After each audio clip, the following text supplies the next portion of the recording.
The Floor Academy podcast is sponsored by Trelama, the trade labor marketplace, where businesses can find skilled trade labor, such as flooring installers, and where flooring installers and other skilled tradespeople can find permanent or project work. You can set up your profile at trelama.com, TRALAMA.com, or download the app from the Apple App Store or Google Play. And remember, Trelama is always free for skilled tradespeople. In-floor heating has never been easier. The new 2020 NWFA guidelines provide electric in-floor heating options that do not require the system to be embedded in cement. The Warm Step system allows for safe installation for glue-down, floating, and nailed-down installation directly over an in-floor heating system. What does that mean for the wood flooring dealer or installer? It means you can now offer your customers a simpler, faster, more cost-effective option for safely installing electric in-floor radiant heat systems with a wood floor. Thermosoft's Warm Step is tested and approved by many flooring adhesive and fastener manufacturers. Visit warmstep.com now to learn how you can heat up your business with the best in-floor heating system for wood floors. Welcome to the Floor Academy podcast. I'm your host, Kyle Hedin, owner of Illustrious Hardwoods in Phoenix, Arizona. We're here talking with flooring professionals from all across the country about the issues that matter to you. I want to encourage you to learn while you earn. This week's guest is Christopher Bock. Chris is part owner of Geronimo Floors in Marin County, California. With 20 years of experience, a recent mind shift has made him much more interested in building systems and owning a business instead of a job. Listen in as we discuss some of the issues holding him back.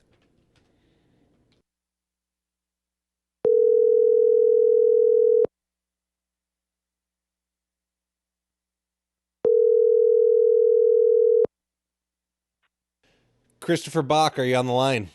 I am here. Awesome. Welcome to the Floor Academy podcast. Thank you for joining us. Thank you.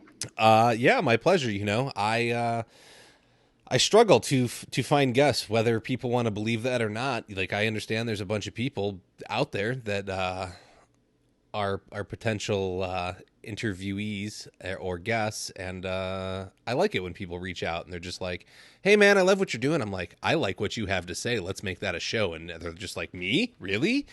So I think I kind of got you with that. It was definitely a fun conversation we had before when you reached out. Let's get you to introduce yourself. Tell us a little bit about you. You know, who you are, what you do, how you started doing what you do, and where you're going with it. My name's Chris Bock. I live in Marin County, which is just north of San Francisco. And I started doing floors like 2019, 20-ish, somewhere around that range. And worked for a guy for a while that I didn't really like how he worked so much. And I ended up on my own through sheer kind of being asked to do jobs initially. And then obviously because the money was better working for myself. Mm-hmm. So I went out on my own. So I've been doing floors pretty much from 20 on, some breaks here and there where I would travel and economy falling apart, stuff like that. But, you know, always had floors there, always kept all my tools and always did them, you know, when the job was there, and started really making the business more legit in 2007. And then the economy kind of fell apart, but then came back and did good for a while. And I, you know, just basically got to the point where now he was my longtime employee. He's not my business partner. And I want to make the business bigger and more, you know, operate better is kind of the main goal. But that in turn is going to be bigger because there's going to be a lot more people in the equation, which is going to lead to more money because that's the plan. Okay. And, you know, other than that, you know, I'd like to, I don't know. I mean,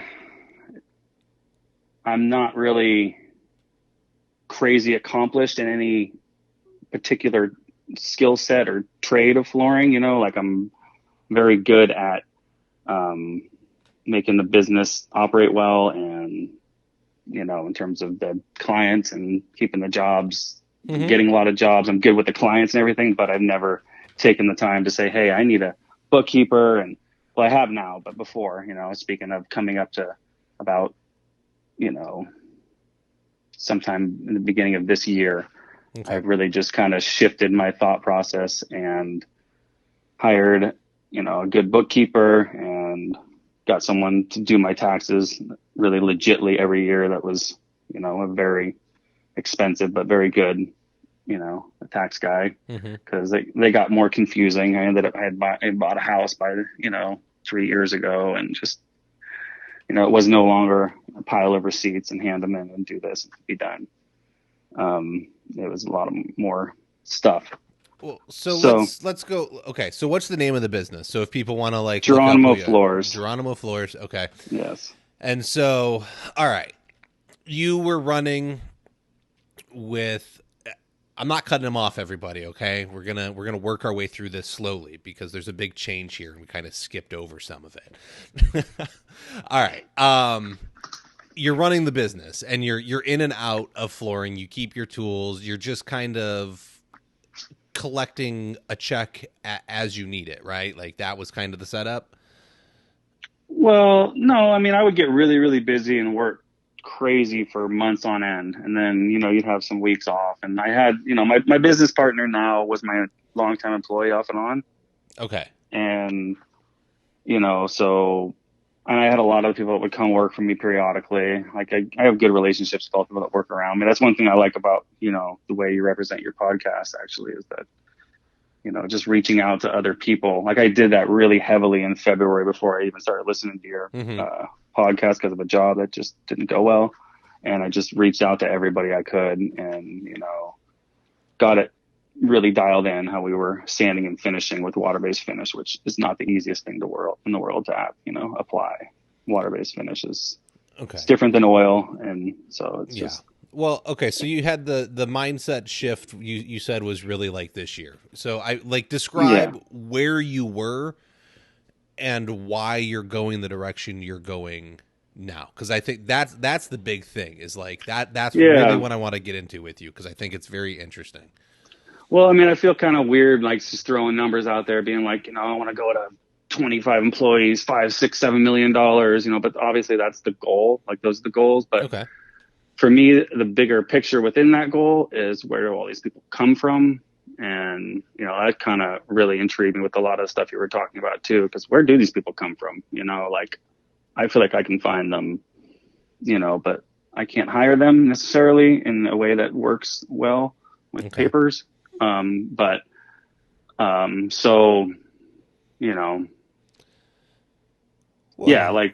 that's like the big picture for me would be kind of changing that whole mindset within the younger generation. And it's happening actually. Like I started looking into it more because I was like, I'm going to go into this school where I went to school when I was a kid and just drop down some panels for some kids and just, I have a vacuum that you can turn on with a remote. So it'll be all exciting. And the kids, we can sand, they're not going to do any sanding, but we'll sand and, show them how we can apply some nice finish and show them different tricks and just, talk to them about the other side of business, the bookkeeper that I should have hired, not after 17 years in the business or whatever I did, Yeah. And teach, cause it's like, I feel like it's really hard to go and hire, people from our country that are just straight out of high school or in college and want to, do it maybe, or like either you get into construction because someone in your family did, or someone gets you into it and you just have a natural ability to it and you're a hardworking person. They're a hardworking person across all generations, but it's definitely a huge problem. So for me, I'm like, if I'm going to grow a business to even 5 employees or 10 employees, that's going to be kind of difficult, like you have to reach out and get good, apprentices. And I actually like that word that you're saying more, apprentices too, because, it's like employees is definitely, it's a harder. They're still an employee. Okay. Right. Like, they are. Well, the thing is I feel like by calling them a helper, I think you're limiting them, right? Like that's why I don't like it. Exactly. They have the choice to be the apprentice. and I'm gonna respect them as apprentices, but it is I'm the employer, so therefore, but you know, like I have this new guy that came along when that job went really bad, and he's just like, he's phenomenal. Like he's one of the best workers and just people I've ever met in my life.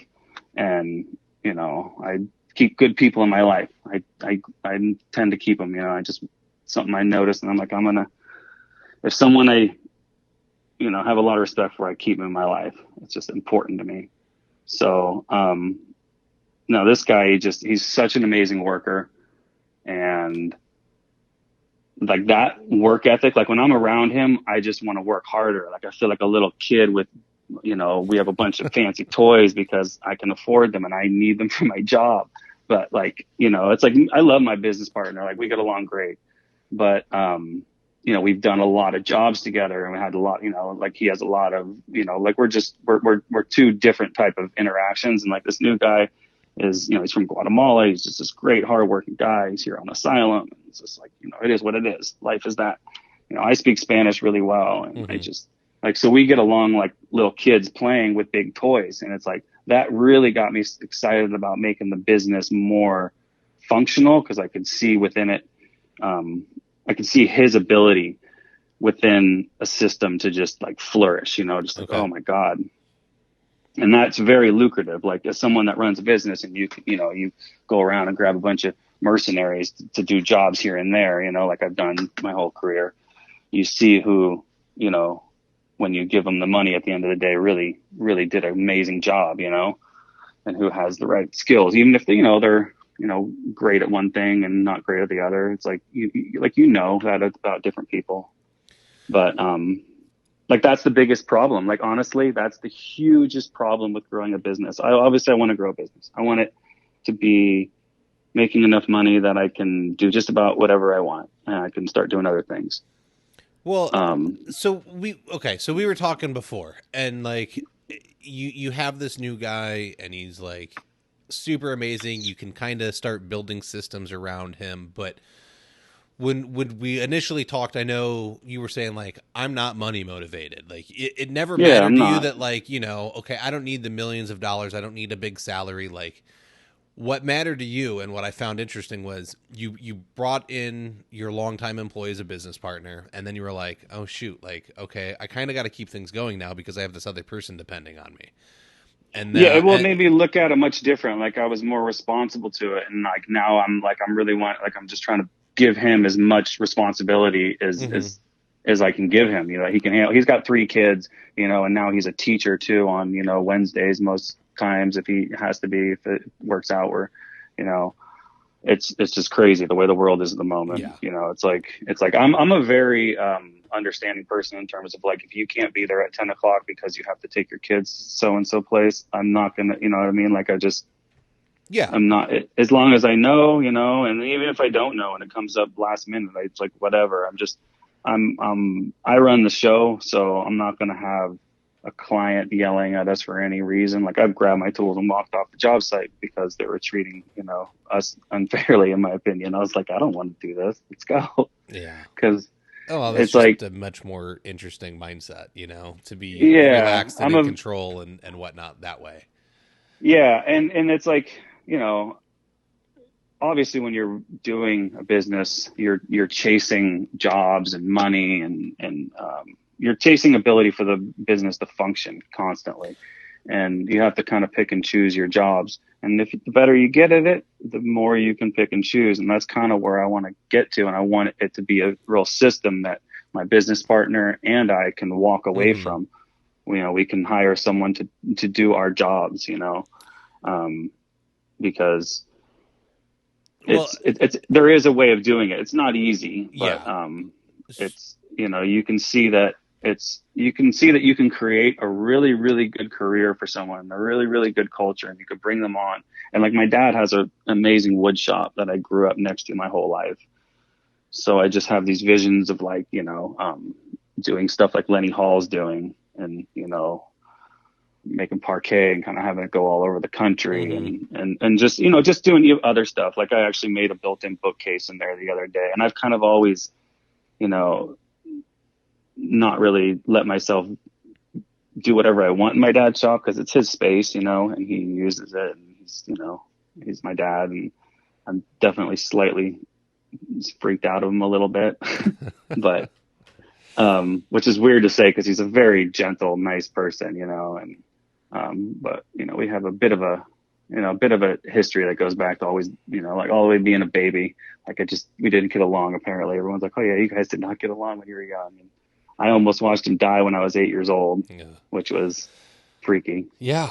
No kidding. And so anyways, I just have these, obviously I feel like I have a lot of ability to make my business expand in a lot of ways that I've held back, not because of like choosing to, I think just more, I have a lot of, like different things I'm into, like I'm into beekeeping and I like traveling. And it's like, that doesn't lead to putting together a real functioning business. But now that I have a business partner, I want it to operate really well. And I want it to really operate really well so that I can step in and step out of it in a way where I understand where I am stepping in and stepping out, as opposed to being like, okay, now I did a job and now I'm going to go install the floor and now I'm going to go home and do the books. And then I'm going to think about, another bid that I got to do. And then I got to think about all the stuff I need to go pick up in the morning. And then do this. And it's like, it works well if you want to work by yourself and that's your goal, because I had a lot of freedom. I could do almost whatever I wanted, whenever I wanted, unless I had a job. And even then I could hire someone else to do it if I could find them, know? So, well, that's exactly it, right? You owned a job before, right? Like, I think I that's owned a the job. key is like you could have gone and just shown up and clocked in and clocked out for somebody and sanded some floors. So you just decided that there was better money if you did it yourself and you got to set your own hours. And I really wish I would have had that opportunity when I was younger to actually, work for someone that, was good, because my first boss wasn't good. Like the stuff that I didn't know what a toe kick edger was until I got on my own and found out. Like he had us scraping underneath toe kicks, and as soon as I saw one, I was like, well, why wouldn't you do that? You're killing us and this thing's faster and saves us money and does a better job. It's like he had us doing stuff and that's just how it is. Like when you get into a trade, it's like you learn what's in front of you, and unless you, force yourself to get out of that, or you hopefully you get around the right person, and they, because I want anyone that comes to work for us to be able to learn a lot, feel like they're learning every day, feeling super creative and trying to do the best work we can. And then if they want to go off on their own in 3 or 4 years and that's their goal, I'm fine with it.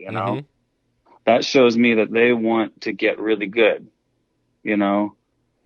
And I'm a lot more about attitude too. Like I've been around people that just, had good amount of skill and really ambitious and whatnot, but I wasn't going to be around them for much longer if it just wasn't going to go well. Like I'm not a fighter, but I don't want to be around people that I don't, respect, I guess is the word I'm looking for. But it's like, that's kind of where I'm at with my business in terms of like, I love it. I love all the people that I've been able to do floors for. And, I love the fact that we're at a new place where we've learned so much stuff and we're using all this new equipment that exists, like there's this Pullman Spider, which is like amazing. And US Sanders makes a vacuum that's like 220 and just crazy, like there's all these cool toys that you can get. And if you can get the right jobs and do good enough quality, they're having them is really important to have in terms of growing a business. It's like, and it leads to like having, you don't want to just go crazy buying a bunch of toys and tools and whatever if you don't need them, but it's crazy. Like with flooring, like the amount of times where you're like, oh, I don't need this. And then all of a sudden you're using it constantly, it's like just sitting there. Like I have 2 Hummels and like one doesn't, I don't use it. And then all of a sudden they're being used constantly for like a month and a half and I need to get them worked on, It's like, good Lord, and it's just, you think you don't need it, but you do. And it makes it a lot of fun when you're kind of always looking at what's new out there. And there's a lot of new stuff in flooring, which is you know.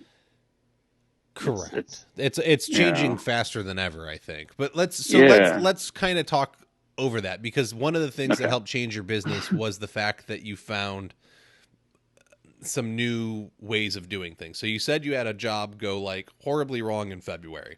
So let's talk about that real quick, and we can talk like what I want to hit on is why that helped change your mindset to what you're doing now, because I know it kind of opened up your eyes and you were like, oh, maybe some NWFA classes wouldn't be bad, and like talking with all these technical reps wouldn't be bad, and like you kind of you went through that experience and this light bulb went off and you were like, oh shoot, like there's so much more information out there and all I have to do is ask. Like, holy cow. Yeah. Yeah. I mean, I've always asked for information. I've always reached out to all my other flooring, people in the trades. But this was really different because like I got really sick in February and we were trying to put down Nordic Seal by Bona, which is just not a great product to try to put down. And it didn't go well. It was a very cut up kind of house with an island that sat, oddly in the room. So it went really badly and there were lap marks. So we had to refinish it. And, I was saying, okay, I want to switch to a different product. I want to look at different, I just want to look at different things, because they wanted a white floor, white floor. Mm-hmm. So I came across, Loba had been getting put into our distributor and I had seen it there. And so they had a whitener and we got all ready to sand that and everyone said, roll it on. You can just dump it out, and I talked to a bunch of different people and they all had good companies and, a lot of them said, just, oh yeah, you can dump it out. So we dumped it out and rolled it and it went bad and we had to refinish the whole entire floor again. And so I literally just, I gave myself a full extra day in terms of figuring out everything before we coated. I remember I was like, I don't care what, because the guy was ready, this new guy that's really good. He got it ready in 2 days again, which was crazy to me by himself. And then, so the third day I just, I basically got this thing, Tampico brush, I think was one of the biggest helping factors of it, which is basically just a brush that spins and cleans out the dust and knocks off the loose hairs and the loose fibers of the wood and gets to where you can really get the surface of the wood like super clean and ready for water-based finish. Because water-based finish, it just, as soon as it hits the wood, it makes it raise and grain raise, and you have these issues that can happen. So we went all the way to 150 grit and just burnished the hell out of it pretty much. Obviously you can go higher, but we burnished it, but you hit it with the Tampico brush and we vacuumed it good, and then we T-barred it. We went back to our original way of T-barring because we felt more comfortable, and we T-barred on Invisible Protect and it's a Loba finish, and it just looked phenomenal. Like I just remember being so happy about it all. And honestly, like when going through this whole process, I was in literal tears, like almost every night. Like definitely the first night that we had to sand it again, my wife was like, she was seriously worried about me, like she's like a therapist, and she was like, I just couldn't sleep. I couldn't do anything. I was crushed, like I was just laying there in bed, just like I was 20 something years into doing floors, and I was like, what is going on here? Yeah. And I was fresh off a flu too, which I'm pretty sure wasn't the coronavirus, but it was a bad flu. So I was in that post flu state where your head's just like melted practically, but your body's starting to come back. And, it was just weird. I remember just feeling really out of my body the whole time. And then, when we got it done though, it was amazing. Like we got 5 people to coat the floor, because I was just like, the night before we did it, I was like, man, we need more people to coat this floor. We coated it on a Sunday. I got, 5 people there, different guys that I work with. And I was like, I need you guys to be there with me and we coat this floor. I know it seems crazy to me, but I want to have, because it was like we had 2 people with T-bars and cut-in pads so we could fall into some section of the room. And like, it just, the island cut the room in this weird way and coming in, it was just weird. It went bad the first 2 times because of that. So 5 people, we got it coated amazing. And I just came out of that being like, whew, like, this is it. Like, this is the system, you know, and we've tweaked it since then, bought a few more tools that actually do the sanding a little bit nicer and whatnot. But like, I could feel it like, okay, we got the water-based coating figured out, you know, which is, you know, I don't care what any flooring guide says. Water-based finish is not, you know, the easiest thing in the world. Loba makes it easy.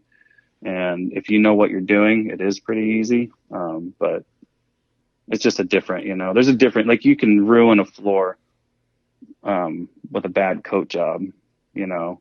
You can make a bad sanding job look good with a good coat job, but you can't make, you know what I mean? Like, if you have a bad sanding job and a bad coat job, it's going to be horrible. Mm-hmm. But you know what I mean? It's like the finishing application is super important. And then the sanding to get up to that, there's a lot of ways to get up to that. But getting the finish on the floor, whether it be T-bar or rolling, is crucial. And, you know, and I've been wanting to do the whole NWFA courses kind of actually before this all even happened. I was like on the edge of signing up for the expo to go there and just kind of do that and figure out, you know, which classes I might want to sign up for by talking to people, because I knew that might be a good idea. Okay. And then I just, you know, just a lot of crazy stuff happened. The world fell apart. I want to do one in person. Like, I know I could do a virtual one. I think they exist out there, and do a virtual one. But I want to do it. You know, I'd like to do one in person. No, I don't think they're doing any virtual ones. I don't think so, because that's all like hands-on stuff. I'm pretty sure. Yeah, I think NWFA's all been hands-on. Yeah, but because I was like, you know, coming around. Like, I feel like I don't know if I was like, you know, I was cocky in a way. I was like, oh yeah, I can sand floors really good and get them done, get paid. You know, it's like, and we were doing a good job. But this just showed me, it's like, you know, it's like, I think if you went to any flooring guy that was 5, 10, 15 years into flooring or whatever and said, hey, you know, maybe go to sand and finish class and, you know, you start a beginner or something. And they'd be like, what? I ain't starting a beginner, but I feel humbly like I should go to beginner because, you know, I want to know what they teach you in the beginner. It might be something I should have learned 20 something years ago that, you know, my old boss never showed me. You know, it's like he was, you know, flinging a T-bar around and not feathering it out, you know, and we were there scraping out turn marks. And I thought that was normal. It's like, well, and I mean, it sounds like you weren't against education, but no, you've had your eyes opened into, there's a whole nother world out there, and you can, by actively seeking it and actively doing it daily, you're going to turn into a different person. You're going to run a different business. And so there was that mindset switch to like, hey, I need to do something different now. And all these things kind of coincided, and you've pushed into this new direction. It's not that you weren't successful before, but you now have this new goal, and it seems excitement for what you're doing, because you now have a reason to like do the thing you created, and you want to make it like you truly want to create something now, instead of just having like this company that allows you to go earn some money. Yeah, totally. Like, I want to create something and like be really creative at the same time, because like, it's hard to describe, you know, my dad's shop unless you get in there, but it feels like some little kind of mecca to wood building, the way he built it. Like, it catches the sun coming in with the windows in a certain way. And it's just beautiful. It just makes you want to do stuff. And it's basically sleeping. It's been sleeping for a long time. So it's like, it just, yeah, like, I get really excited about what could happen in terms of, the level of skill that, you know, my business partner and me and Tito and, you know, all these other people that I know that do floors around me. And, you know, I've actually reached out to this guy, Dave Durr, that worked, you know, Victorian Floors was his business for a long time in Marin. He does like parquet stuff and, you know, all that. Like, he just does, you know, like, there's a different level of flooring. There's sand and finish, install, you know, sand and finish after install. There's a lot of different variables to flooring. And then, like, you know, I've never been a big fan of borders and like medallions and all that stuff, but like, I really like parquet and herringbone, chevron. Okay. And like, have you ever seen John Urima's website? Have you ever looked at that guy's website? I have not. Okay. Yeah, you should check out John Urima's website, because that like literally made me go, oh my God, we can do whatever we want, because that the guy's, I mean, I'm not saying like, we got the skill to do it yet, but he just, like, the stuff he's doing with wood is so unique. It just makes your mind go, oh my God, like let's go in a shop and cut up a bunch of wood at a certain dimension and get some plywood and start gluing up some panels, Mm-hmm. Well, and, that's the and thing about wood, right? Like you can, you can do whatever you want. just Yeah. It's like, about. I mean, and it was yeah, once living. I think that's what gets. That's why I like wood. it's And I all, don't even yeah, go play with it. So exactly. I feel like it's definitely, wood is so powerful. It's, like being the son of my dad, and he makes this furniture that just looks like it's like been made out of water, but it's wood. It's like, it's all kind of melting and curving, and it's very simple. Like, it's just, I wish I could like flash up a picture for people to see some of this stuff to really understand, because like, it's just amazing. So I like grew up with that in my backyard, and like, always being asked, oh, are you going to be a woodworker and this and that? And I always said no. I was like, I'm going to go off and play soccer in Europe, and I'm going to do this and that. And, I was a very, I wasn't like a unruly kid, but I was an imaginative one that would just get highly distracted. And, my dad was a very channeled artistic person, and I would drive him nuts. But, I just kind of, I know what you mean about wood. It's like, it just gets you so excited. Like, it's like, and I feel like I've always been on that edge of just fully letting myself fall into it, even though I've had a flooring business my entire life, and I've worked with wood my entire life. I feel like I've never been like, okay, I'm just going to go in my dad's shop and do whatever I want, like put wood aside, you know what I mean? Like I built some built-in bookcases for some clients recently, because they asked me if I could do it, and I knew I could, because I'd done stuff like that with my dad in the past. And, I was like, yeah, whatever. If you want to pay me a good wage to do it. And they did. And I did. I made it, and it turned out good. And I was happy about it. It's a little worry we might not get in position, but it did. And, it looks great. So it's like, it just kind of made me I think the whole mind shift was just being like, you know what? I'm here in this space and time. I can do almost whatever I want with my life, in terms of, if I choose to do it and start leaning in that direction, it's going to happen, be it positive or negative. And, I've always been a pretty positive person, I'm not going to say 100% all the time, but,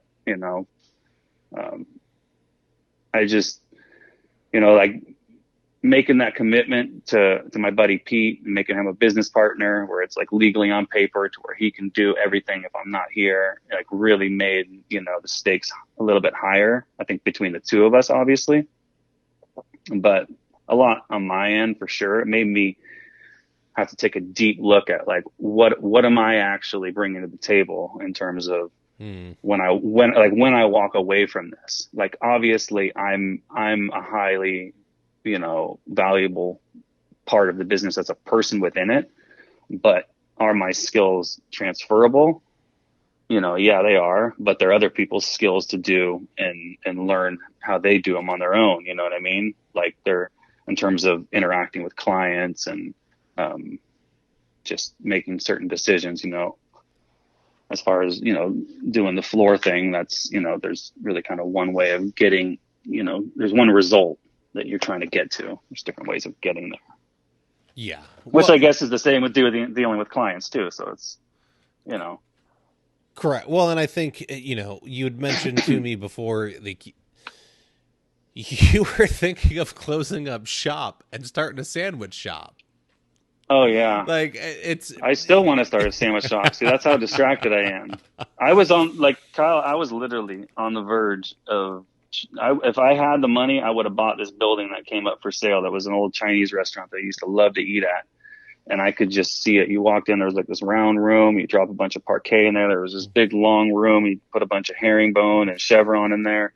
And then you had this other room that you could do different panels. And I was going to do a store in there and start doing wholesale stuff out of there. and then I was going to try to do a sandwich shop, right near there too. I mean, I get all over the place. You gotta. There you go. There's your problem right there. Exactly. That's why Liz gave me the, safety word, Jupiter. She's like, just write the idea down, Chris. Just stop talking. Write the idea down, and we'll talk about it later. Because Man. I just, I mean, for me, it's all one, right?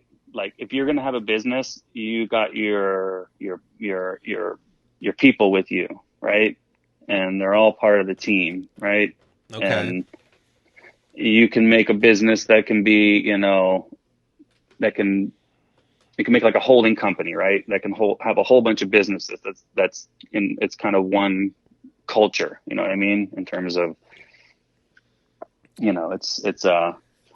No, I mean, I get that. I think you got to get the one working first, though. Like no, exactly. I mean, so. you had, like you said, I wanted to close up shop and do a sandwich shop, and I definitely was on the edge of that about 5 years ago, for sure. I was really just at my wit's end with constantly doing everything on my own. My business partner was, not quite with me all the time yet because I didn't have quite enough work. Like, there's these periods where if you're alone, they can get really hard because if you don't have someone around all the time that's with you, and all of a sudden you got a pile of stuff to do.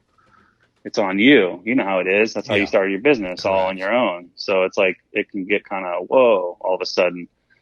So it was like, it's like up and down in terms of work. And then it got really, really steady, about,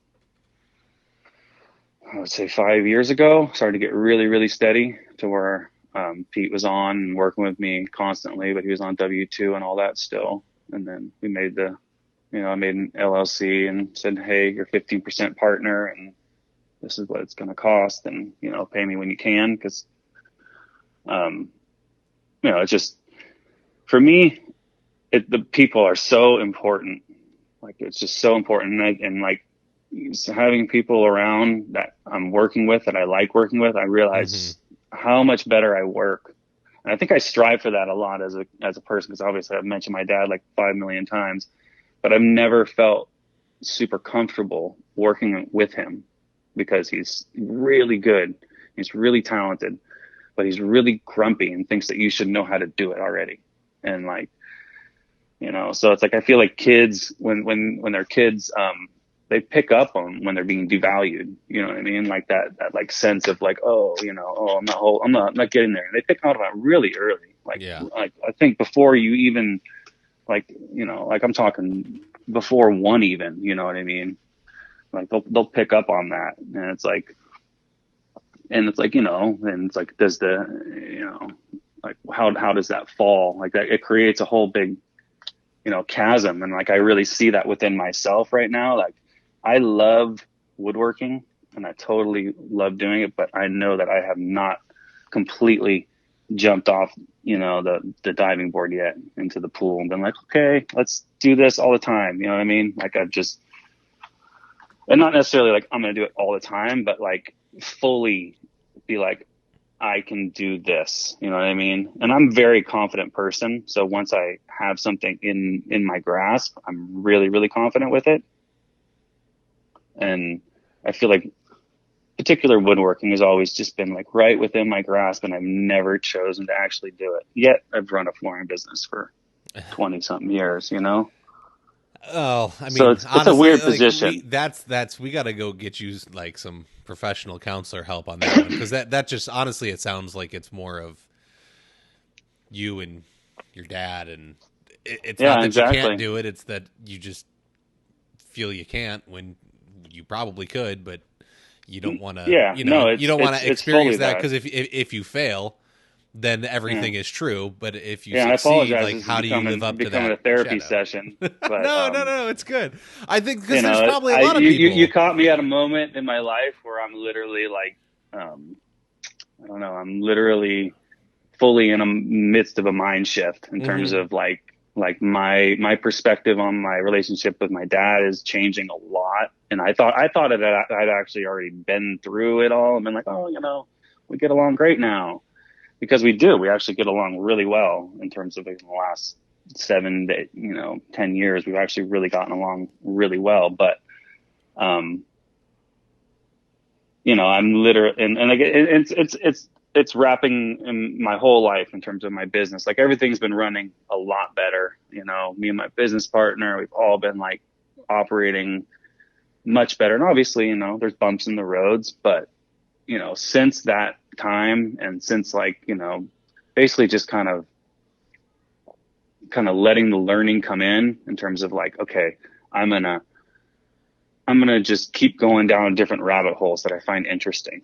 I'm not going to be like, you know what I mean? Like I started listening to your podcast because I was like, I want to listen to flooring guys talking about flooring stuff. And I want to learn about flooring stuff. And then the guy mentioned the mind shift thing, and I was off on other things, but it was all business related, Everything was business related, and it all tied back to the same exact thing, which is, one of the reasons why I reached out to you. It's like minds think alike. They want to, it's like, I just kind of listening to your podcast. I was like, man, this guy's, like you're doing good work in terms of,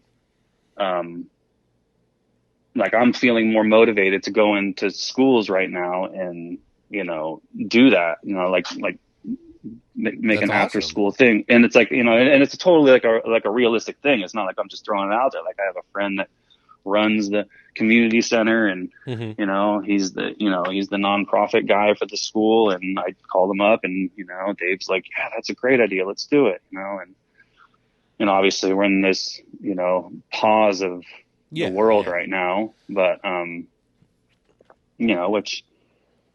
so it's like, I feel like I've, in terms of flooring, like I feel like most people that listen to this podcast will probably know a lot about flooring already. And if they're listening to it, they're down the right direction in terms of, getting all the information they're going to want to get in life, because. Well, right. I mean, that's the thing, right? Like we can go on the online forums and you can get the technical stuff. You can go down to you can go down to the supply shop in the morning and you can shoot the breeze with all the guys that show up there, and you're going to look, you can get the technical stuff anytime you want. Exactly. But what's not taught anywhere for the most part is the business stuff, right? That's like I've said it 100 times on here. That's why this was created, because I couldn't find it. So here it is. Here's flooring guys talking about their businesses and how it works. And, I'm just teasing you, but it's true. Like, even if it comes down to daddy issues, like we all have something going on with us that's going to prevent us from succeeding in business. And it's like, it's legit. Like you've got to find a way to work through it and change your mindset and get into that space to where you can grow and succeed in this stuff.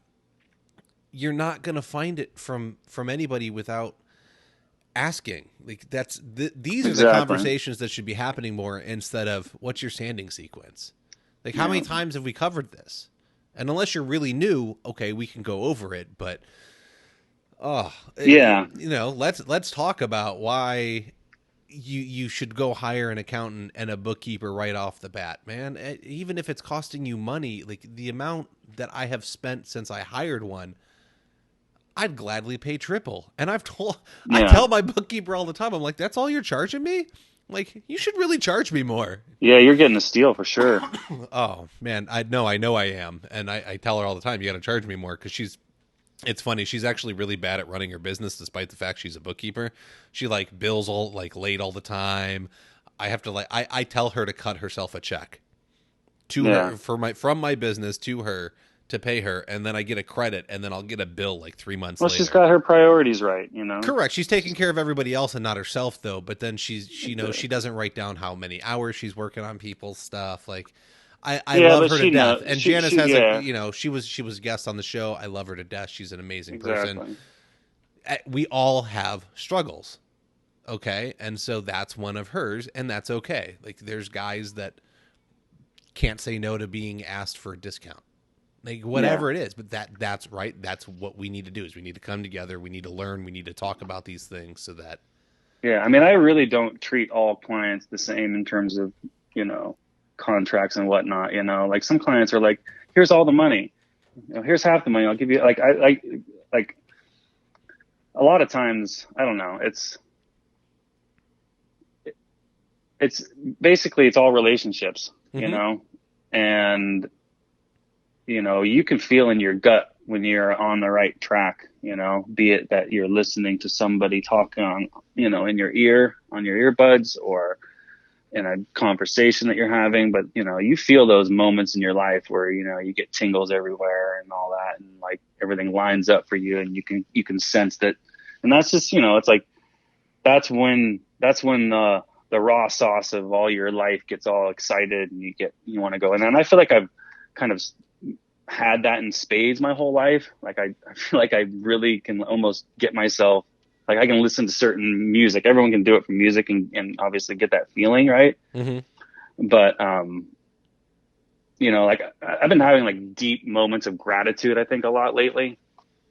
Just in terms of seeing the full picture of my business and my relationship with my family, and like how I interact, like, and hiring Elizabeth as a business coach really, kind of, it's been just really quick with her, but just having someone call me on my shit is great. Like I love it. I want to be called on my shit all the time, because I'm like, I'm out of control a lot of the time. Like I know I am. Like I know I come up with so many crazy like concepts of what I can do, and it's not coming from a place of like, oh my God, like I think I could, maybe possibly do this. Like I genuinely know I could if I just kept doing it. You know what I mean? Like I just, yeah, but what are you going to sacrifice? Because that was my thing. Is I recently had an idea, and I was like, oh man, if I just took some of the money I have sitting around in the bank account right now, and I went and I bought this equipment from a buddy of mine, and I started advertising this service, I could have another company, and it would be great. yeah, Like nobody is doing it right now in my area. Nobody. And so I call up the guy that I can buy the equipment from, because he actually owns the copy or the patents on it and all that fun stuff. And he was like, yeah, I thought about it. I just don't want to deal with it right now. He was like, how would you do it? And so we started kind of talking about the different ways we would approach it. And at the end of it, he was like, well, so you going to do it? And I was like, I don't know. I think I could. He was like, well, can you run your flooring company without being there yet? And I was like, no. He's like, so how are you going to be in two places at once to deal with that company while you're trying to deal with that? And I was like, oh.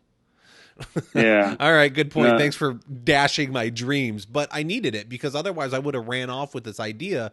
And now But I'm you going to just try write and that, balance. like you just write that idea down, Correct. and you have it there. Like, I mean, I'm coming from me. That's rich. I don't write nothing. I mean, I write stuff down a little bit, but like I noticed that, it's just it's calling yourself on your shit when you write it down, honestly. But when you write ideas down, I think it gets it out of your head more. And I have a lot of ideas in my head that I don't actually even write them down, because I feel like I've thought about them so much that if the moment and time comes when it needs to happen, it's going to happen, like, but it does get it out of your head. I'm noticing, like, I've been starting to do it more. Like okay, I got this idea that has nothing to do with what I'm doing at the moment, Mm-hmm. but I am extremely passionate about it, because, I think that's one of the greatest things about life, is finding things that you're passionate about. And if you can turn that into money,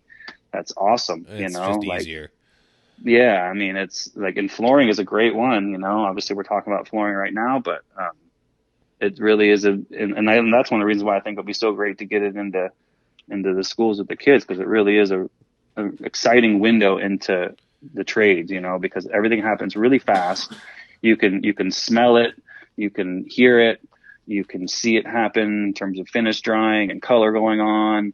And just, it's, and then, like you said, got to go hire a bookkeeper, should hire a really good CPA. All these marketing, you're going to start thinking about that when you want to, Mm-hmm. It's like there's all these other levels of business that, when you get kids' attention, they're going to be like, man, this is it. Well, and that's something they're not getting, because it's hard these kids hardly even get taught any finance in school anymore. Like I opted to take the class in high school, and oh geez. Okay. So I would have taken it. I think I took it freshman year. So like 97, I want to say. Yeah. And I opted to take the finance class and learn how to balance a checkbook and do a 1040 EZ and like basic interest calculations. Like, it was all very, very basic stuff, and it was a breeze for me because I was already doing those things at that age. But it was a good, like, okay, like it was a good building block for me, and the fact that it was offered is good. My son is taking a finance course. He's 11, so he does this online school, and then he does some other part of it. And they offered it. My wife is like, "No, you're taking this," and it's because it's not generally offered to these kids anymore. Like, yes, they learn math, but they don't learn how money works.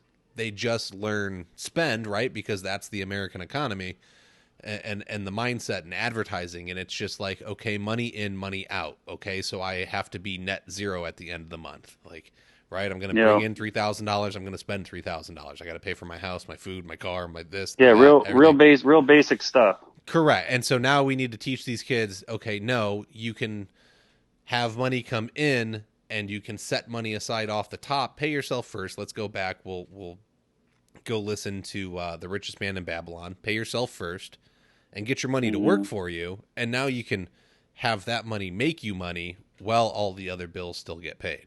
Like, that's a better mindset to teach people. But why would we want, you can't have people doing I think that. Honestly, I feel like our society and it's kind of systematically like devalues kids. Like, it just kind of like it's not all, obviously it's like parents have a huge influence on what their kids are going to be. That's bar none. But in terms of like schools, like, I'm in a big area, and there are at least 7 high schools in this area, and one of them has shop, and that's it. That's crazy. And I don't remember I wasn't, paying a lot of attention in school, so I don't remember exactly what they were and weren't teaching, but there definitely wasn't, I remember home ec being very, I don't know. I definitely am thinking about it a lot more. My sister had a kid that's, going to be 2 in December, and I'm looking at him, and like my older sister has adopted a couple kids, and, one's having a hard time right now, and the other one's, doing a bit better, and they're actually doing really good, actually. But, it's like you really see the road that kids have to go. And like, I feel like it's really important that kids can feel like they're valued in terms of their ability to learn, be it, computers, be it, tools, be it, philosophy, be it, whatever, like architecture, going to the military. It's like, there are so many things that you can, be a mechanic of this and that. It's like, there's so many options in life. And I feel like, I don't know. It's like, I know that every flooring company across this state and, this country, the whole entire country basically would, have a hard time scaling up for any new jobs that they got. And most of them, all of them.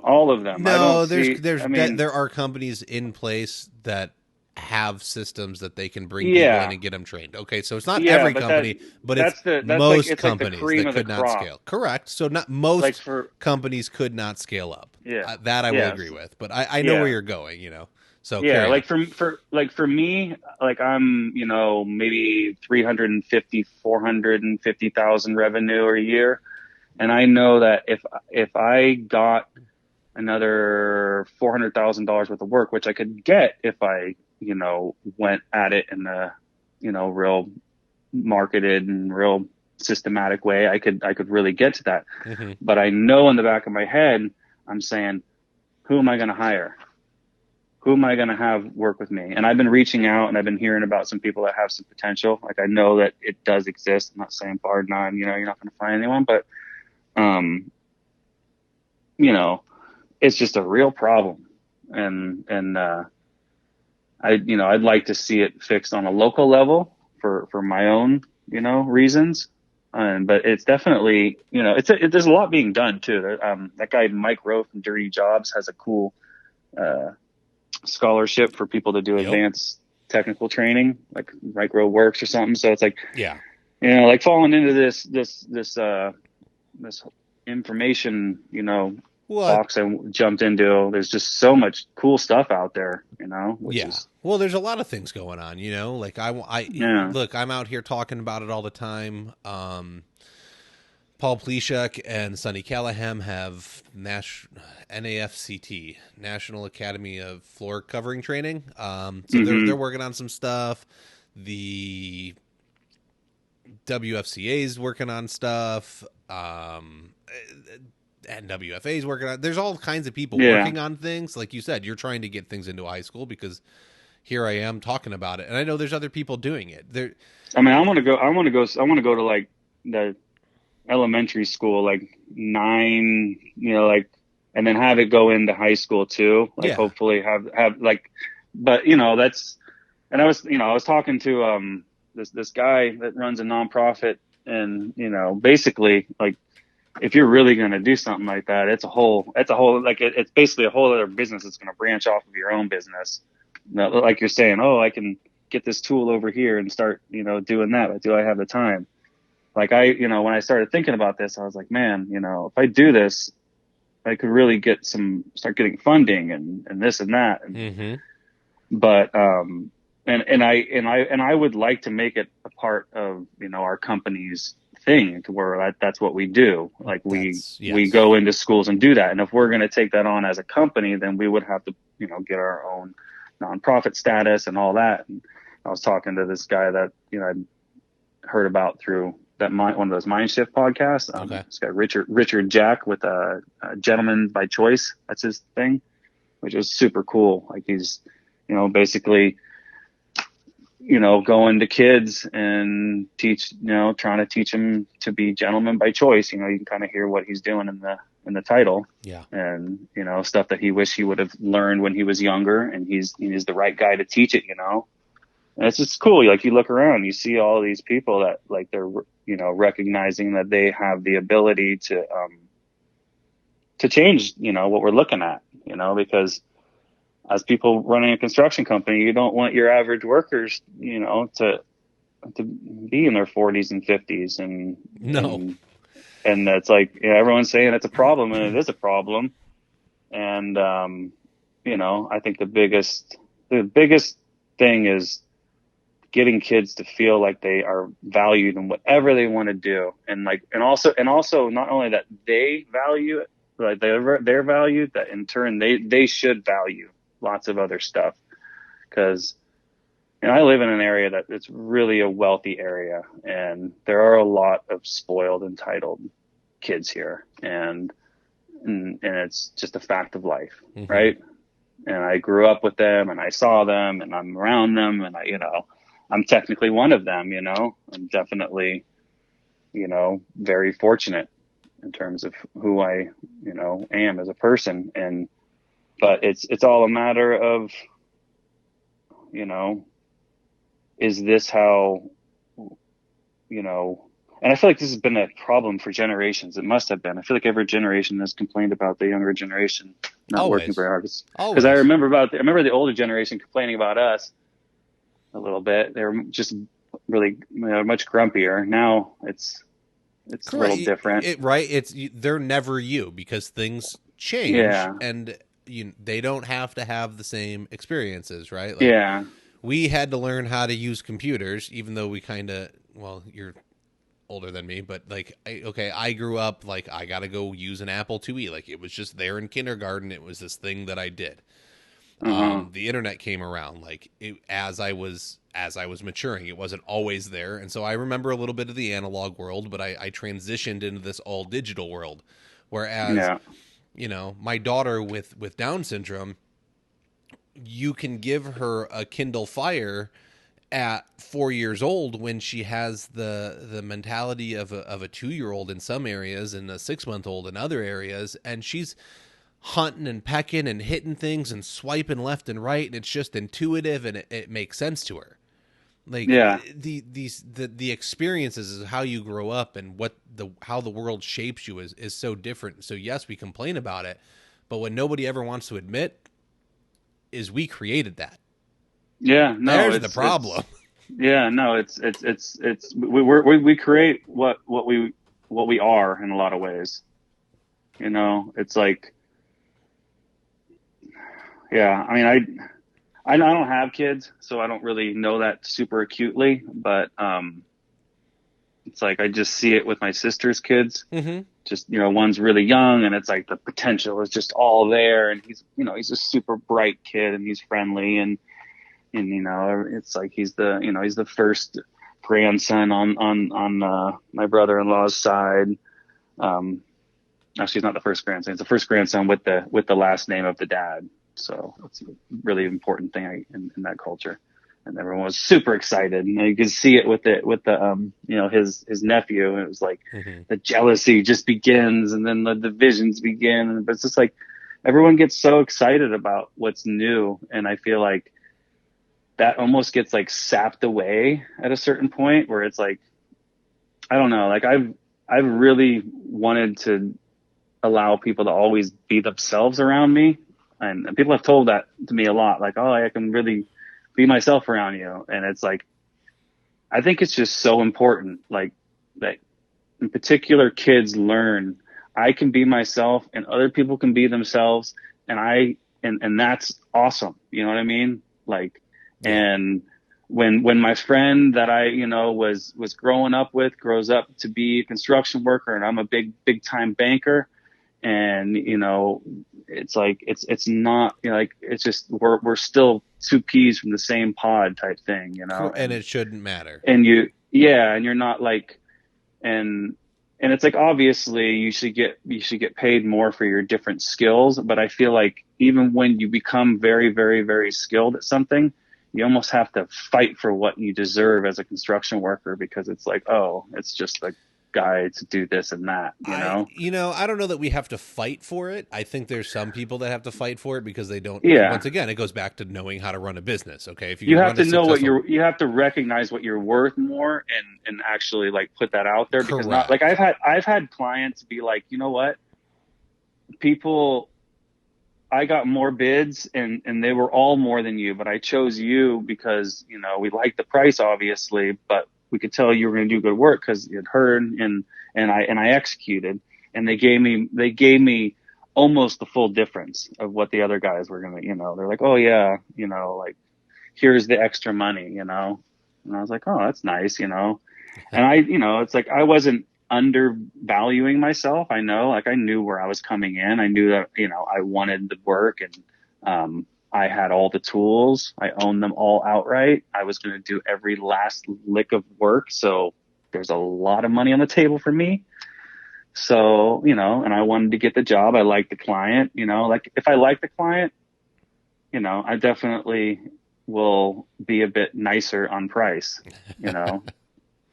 And it's just, you know, I'm not ever going to do it for something that I'm going to get, you know, like, burned on. But, you know, I think people love bartering too. It's like, oh yeah, I went to Morocco for a honeymoon, and I'm horrible at bartering, but my wife is great at it. And over in Morocco, like, if you want to buy something, they just have a piece of paper and they write, you know, the guy that's selling writes down the price that he wants, you know, and then he hands it to the person, and then you write down the price you want, and then he hands it back, and then he writes down the price you want, and they hand it back, and they do that 3 times, and then you're done. That's funny. One of my favorite memories is I visited my aunt who's Chinese. I don't know. I was probably like 8 years old, and we went to Chinatown because she wanted to take me shopping and spoil me. And so she's in and out of these shops, and she's haggling with everybody. But that's the culture. As you walk in and they're like, "Hey, it's this much," and you're like, "No, I'll give you this much." They love it. I mean, like, it's just it's like, great. and it was funny because for me, like, we bought this, you know, like a Moroccan puff, you know, like a little round leather thing that you put your feet up on. That's a nice leather thing. And, you know, we bought it over there, and, you know, we're there bartering, and they love my wife because they like someone that's going to play ball hard. And that's how my wife is. She's like, you know, she gave a nice low price, and they would all laugh. They had a great time with her because they come to a good number in the middle that they're happy with because they're starting high. Yeah. So they look at and they call her a Berber, because that's like they like each time they go, oh, you're very Berber, that's the way, that's the culture. Like the Berber is the bartering culture basically over there. It's like the certain type of, it's just very different. It's a very old world, like you can feel it. You can smell the leather being tanned, which stinks like crazy. And, but it's just life, really raw. I never get mad at anybody for asking me for a discount. I'm not going to offer it. Totally. Look, people are like, you can't negotiate with Walmart. I'm like, sure you can. Yeah. Walk in and ask. You don't get what you don't ask for. Okay. I went into tractors. I bought the wrong spare tire for my trailer and I got a flat on it and I couldn't replace it. I was like, oh my gosh, really? Are you kidding me right now? So I had to have my wife come pick me up and this whole mess developed. And so we get out to Tractor Supply and I go and grab the 2 tires that I need and I bring them up to the counter. I was like, how about I get 5% off because I'm buying 2 tires? And the girl was like, what? I was like, how about I get 5% off because I'm buying 2 tires? She was like, I can do that. It's that easy, Yeah. Yeah, I mean, you got to ask. I mean, I'm horrible at it. My big contribution to our bartering was forgetting that I had more money in my pocket in that whole snenario. It was so funny. We walked out of there with the poof. And I was like, wow, you got a good deal, honey. And I was like, oh, I had more money. I could have given them more money, because I'm just, I want to give people what they're valued. Like I always, any of the guys that come work with me, I pay them, well, like, cause I'm going to, like, I know how hard the work is, It's like, I'm now that I'm running a business, I'm going to have much more, or running my business much more, like a business. I'm going to have much more of a tiered scale, but I was basically hiring mercenaries. I was like, hey, you know how to work. Boom. You come in, you knock out this, like a lot of the guys were working for other people from, till 4 o'clock. And then they would come work for me because I just had a ton of work. And I was like, hey, if you guys want to do it, it's there. Okay, we'll do it, Yeah. And, cause they're here to work hard. Like there's really, really hard working people in this world. Like work ethic is not a problem. I think it's just, you got to find the people willing to do it, right? Not everybody has a work ethic, but it is out there, and you just you got to find them, and you got to be willing to pay. And I don't think a lot of times we're willing to pay. I actually was getting just beat down on the forums like a week ago about it over a job that I discussed, and people asked what I paid my apprentice on it, and they were in great disagreement on how much I compensated him for that project. And look, I feel he's paid fairly, and I think he feels he's paid fairly, and at the end of the day, that's what matters. So you guys can all go and find that and look for it. I don't really care. I know well, here's the thing is, right, I work with him every day. I see what's going on. They see the numbers from one project. Yeah. So you can't you want to hear the whole story? Call me up and we can discuss the whole story. And you're trying to make a commitment to him to, like, teach him and have him around and have him be a part of the growth of things. And then that, if you, Correct. It's like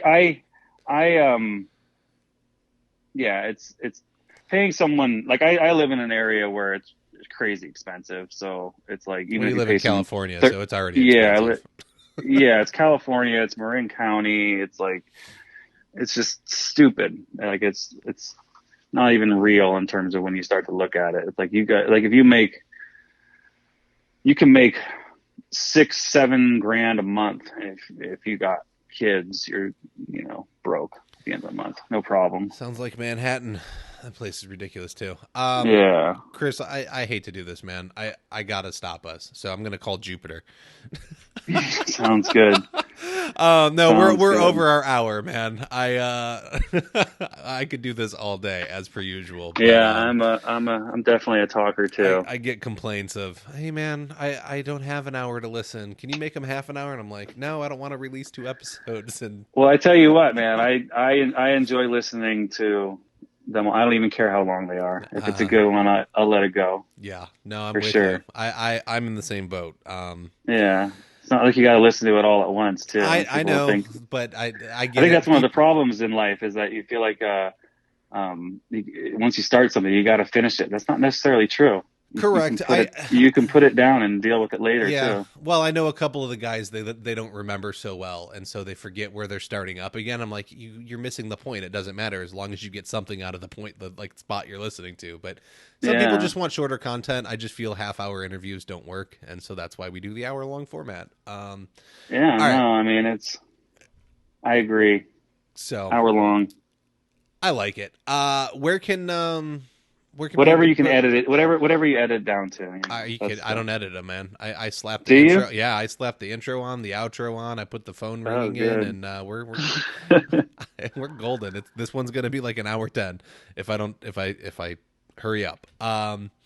So where can people find you? I'm on Instagram, so it's Geronimo Floors on Instagram. Okay. I'm not really sure exactly how you say what it is, but if you look Geronimo Floors on Instagram, it'll come up. And there's a Facebook page too. And you can call me if you want, 415-246-6333. Okay. And if you need a business coach, go back and listen to Lisbeth Calandrino's episode. Yeah, I will definitely give a shout out for her. Yeah, no, she's awesome. I agree. Everyone needs to have someone like that in their life. Yeah, she's good. She's a firecracker for sure. And she's got a podcast too. So go listen to, what is it? It's I know. Fired Up Success. I have it on my. Calandrino. I'm blaming you honestly for the fact that I have listened to so much podcast. My wife was like, "Why is that thing in your ear constantly?" I'm like, "Because I'm just listening to it, something else." Yeah, it's, Bizruptions. I got to give that one a shout out. Stormy Daniels and Deborah Fortune Stott, I believe is how you say her last name. Bizruptions, I think, is the podcast, and that is just. It is full of entertainment. The way they interact is great. Awesome. All right, Chris, enjoy the rest of your day. Thank you for spending some time with us, and good luck getting keeping it moving forward, getting those processes in place so that you have a business running instead of owning a job. Thank you so much. I look forward to it. Thank you. All right. Bye. Take care. That's all the time we have for this week. To keep the conversation going, head on over to the Floor Academy Facebook group. Be sure to subscribe so you can hear each and every episode. We can be found on Apple Podcasts, Stitcher, Spotify, iHeartRadio, Google Podcasts, and most major podcast directories. Don't forget to leave a review and let us know what you think about the show. If you would like to be a guest, have questions or feedback, you can email us at flooracademypodcast@gmail.com. You can help support the show by becoming a patron over at www.patreon.com/flooracademy. Remember to learn while you earn.